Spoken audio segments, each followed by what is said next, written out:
Kita udah mulai mencoba bagaimana mengurangi tingkat emisi, misalnya Mas Basirom dan teman-teman. Kami di Ratu itu mulai mengganti mobil dari yang bensin menjadi listrik.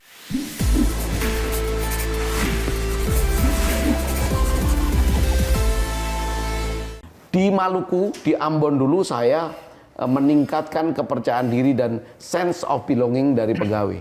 Di tempat lain, misalnya saya pernah kerja di perusahaan Korea di batubara, saya mengajarkan kepada eksekutif Korea bagaimana ketika melakukan akuisisi lahan, saya perusahaan batubara, kan sekarang lagi rame nih soal pertambangan yang merusak dan sebagainya. Enggak, pertambangan itu tetap bisa dilakukan dengan cara yang baik. Teman-teman harus tahu, perusahaan besar itu sekarang tidak ada yang berpikir untuk merusak lingkungan, merusak masyarakat. Karena kalau perusahaan besar menghisap lingkungan, mematikan ekonomi masyarakat sekitar, kan daya beli masyarakat turun. Kalau perusahaan-perusahaan besar ini tetap membesar dan masyarakat pembeli konsumennya turun, ya mereka juga nggak bisa bisnis. Yang kedua, perusahaan besar mulai menyadari, kalau terjadi gap yang tinggi antara operasional perusahaan yang megah dengan lingkungan sekitar, itu kan menyebabkan ada potensi terjadinya social unrest. Kalau terjadi social unrest, perusahaan itu seketika bisa kolab kok. Jadi kita, perusahaan-perusahaan ini, terutama perusahaan asing, mulai sadar yang namanya ISO 26000, yaitu tata kelola kualitas dalam diantaranya menghormati pelaksanaan HAM, menghormati hak karyawan, menghormati lingkungan sekitar, betul-betul diukur. Malah sekarang ada yang namanya sustainability report, ada ESG score. Saya hanya mau ngasih perspektif, bukan karena saya bekerja di industri tambang nih, tetapi bahwa semua ini bergerak menuju titik tengah. Industri ekstraktif, industri pertambangan juga menangkap konsen adanya protes dari aktivis lingkungan, adanya protes dari aktivis perburuan. Kita ingin mencoba memperbaiki tata kelola, termasuk mungkin nanti kita akan bahas adalah soal bagaimana pemerintah sekarang juga mulai mengeluarkan aturan-aturan soal bagaimana mengelola carbon emission. Makanya ada peraturan Menteri ESDM yang mengatur soal itu. Pemerintah juga udah set kita mau net zero emission kalau pemerintah di 2060. Walaupun kalau di level global di 2050. Seperti itulah Pak Mas Hirom, fenomenanya. Luar biasa sekali Mas Mantri ini. Mas Mantri, sebetulnya dulu kan dari Jogja, dari Bantul, dari kampung. Terpikirkan nggak jadi dirut emiten gitu? Gini, kalau jujur menggambarkan bahwa saya akan menjadi dirut, tentu gambarnya tidak ke sana. Tapi bahwa saya yakin saya akan punya peran, itu memang jujur aja saya yakin sih. Karena kan ceritanya begini. Ya kalau sekolah di SD SMP kan, karena di kampung kita sangat menonjol lah ya. Sangat menonjol. Dan saya kompetisi kan sampai level nasional kan juga bisa eksis. Jadi saya selalu berpikir, oh berarti kalau kita konsisten dari kampung dan dari Jakarta, kita bisa bertemu di panggung yang sama. Dan kita bisa juga mengalahkan waktu itu beberapa pelajar dari kota yang jauh lebih besar. Jadi saat itu saya udah yakin bahwa dalam konteks kompetisi, asal kita punya kemampuan, kita bisa meraih sesuatu. Sehingga dalam setiap pekerjaan, saya tidak mengeset ambisi untuk menjadi apa. Tapi saya berpikir dengan kemampuan, dengan determinasi, kita pasti bisa deliver sesuatu. Lah deliver sesuatu itu tergantung orang menilai bagaimana nanti. Kalau orang menilai baik, saya yakin. Dan ini saya pesankan ke pegawai maupun ke adik-adik di komunitas aktivis ya. Bahwa kalau kamu punya nilai tambah, tidak usah pernah takut dengan misalnya office politik. Misalnya dengan gontok-gontokan, misalnya dengan bad campaign atau blackmail dari orang.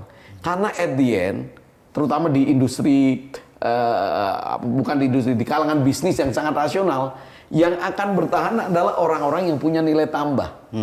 Bisnis itu soal membuat nilai tambah. Lebih straightforward lagi adalah kamu bisa menghasilkan uang berapa. Kamu bisa mendekati bos, kamu bisa cerita ke publik soal banyak hal. At the end, akhir tahun kan akan diuji. Kamu mencapai target enggak? baik secara individu maupun secara kelembagaan, dalam hal ini perusahaan. Tadi Mas Mantri bicara soal zero emission ya di 2060 itu kan tentunya ada dampak juga ke perusahaan-perusahaan migas gitu. Ya. Ada nggak strategi jangka panjang untuk mengantisipasi ini gitu? Oke, karena tipikal kita adalah investment company, artinya begini, kita punya partisipasi atau kepemilikan di blok-blok migas, tetapi kita bukan operator. Ya. Karena bukan operator, kita sangat tergantung kepada bagaimana operator memanage isu ini.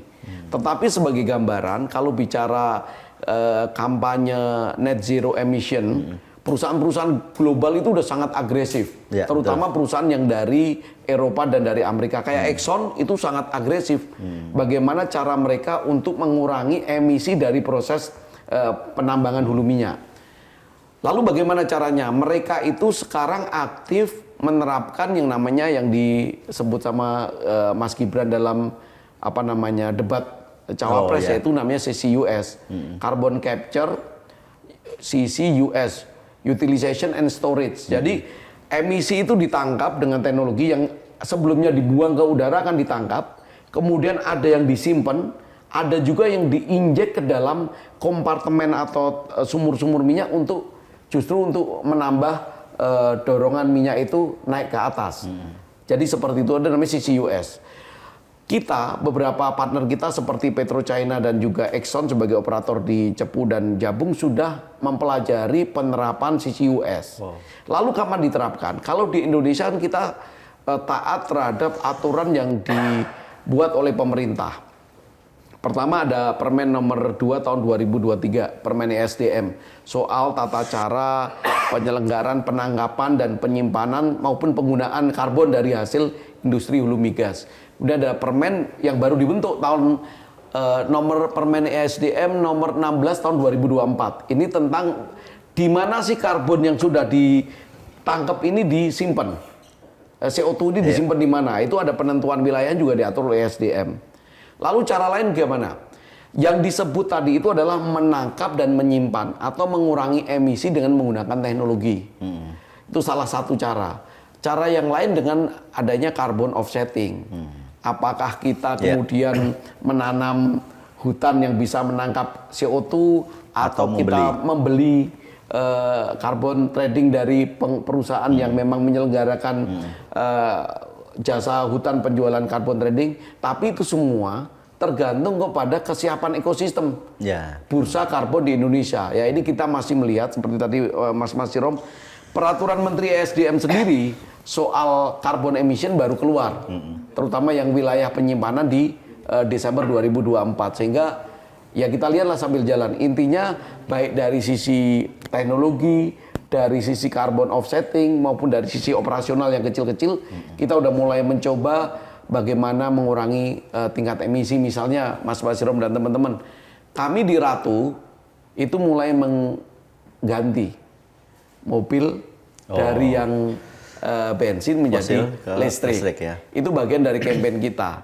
Walaupun kita yakin kita ini perusahaan minyak, tapi kita yakin bahwa kita ingin menunjukkan goodwill bahwa kita bersiap dalam menghadapi transisi menuju kampanye net zero kalau Indonesia di 2060. 2060 ya. Ya.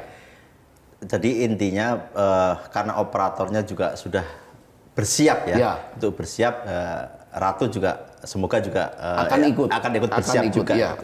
Nah, kalau kita bicara jangka pendek mungkin Mas Mantri, untuk tahun ini target manajemen apa nih untuk Ratu yang mungkin bisa disampaikan ke investor ya? Ya terus terang aja saya baru buka di sini nih. Saya hari ini juga baru rapat. Kita ingin sih tahun ini ada aset yang kita bisa akuisisi. Wah, ini. Inginnya ya, inginnya. Karena kita sedang proses, beberapa mungkin baru kalau bisa beres baru closing tahun depan. Tapi saya ingin tahun ini adalah aset-aset yang coba kita bisa tambahkan ke dalam portofolio perusahaan. Tapi lagi-lagi supaya saya tidak overpromise kepada investor. Ini adalah keinginan kuat dari saya selaku dirut yang saya tekankan berkali-kali dan sudah menjadi juga tekad manajemen. Nah, harapannya tentu dalam prosesnya tidak mengalami banyak hambatan. Hanya memang fenomena naiknya harga minyak hari ini membuat valuasi jadi bergerak cepat. Yang awalnya misalnya bisa 30-40 juta karena valuasi jadi lebih mahal. Karena salah satu triggernya kan harga minyak. Nah itu mungkin tantangan kita lah. Kira-kira begitu. Karena biasanya kalau anorganik seperti itu akuisisi langsung dampak ke sahamnya juga langsung cepat gitu. Langsung. Itu jadi yang mantap gitu kalau bisa disampaikan. Kira-kira begitu.